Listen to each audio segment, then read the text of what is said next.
Nabeel COBOL का खवातीन से मुताल्लिक मुतनाज़ बयान, पीपल्स पार्टी का नोटिस, अपने दिफा में क्या कहा।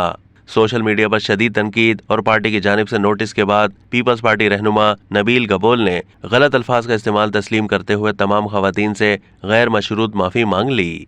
उन्होंने कहा कि सोशल मीडिया पर मेरे खिलाफ चलाई जाने वाली मुहिम के पीछे अक्सरियत PTI वालों की है। खुसूसी गुफ्तगू में नबील कबोल ने कहा है कि अपने बयान पर मीडिया के तवस्सुत से तमाम खवातीन से गैर मशरूत माफ़ी मांगता हूँ। मेरे बयान को सियाक व सबाक से हटकर फैलाया गया।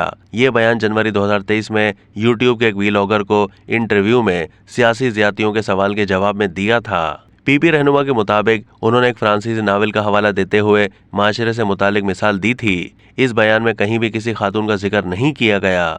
उन्होंने कहा है कि अगर मेरे बयान से किसी भी खातून की दिल आज़ारी हुई है तो मैं माफ़ी मांगता हूँ। नबील कबोल के मुताबिक मुझे पार्टी की जानिब से भी शोकाज नोटिस मौसूल हुआ। पार्टी को भी माफ़ीनामा भेज दिया है और तमाम खवातीन और सिविल सोसाइटी से माजरत ख्वाह हूँ और तस्लीम करता हूँ कि मैंने गलत अल्फाज का इस्तेमाल किया। PP रहनुमा ने इस हवाले से अपने तहफ़्फ़ुज़ात का इजहार भी किया। उन्होंने कहा है कि सोशल मीडिया पर मेरे खिलाफ चलाई जाने वाली मुहिम के पीछे अक्सरियत PTI वालों की है। मैंने 1 साल पहले कहा था कि इमरान खान को री-लॉन्च किया जा रहा है, जिसकी वजह से मुल्क आज इस हालात तक पहुंचा है। उन्होंने दावा किया है कि जो लोग इमरान खान को दोबारा लाना चाहते हैं वो इसे इस्तेमाल करके फिर छोड़ देंगे और इमरान खान जल्द जेल में हमारे साथ नजर आएंगे।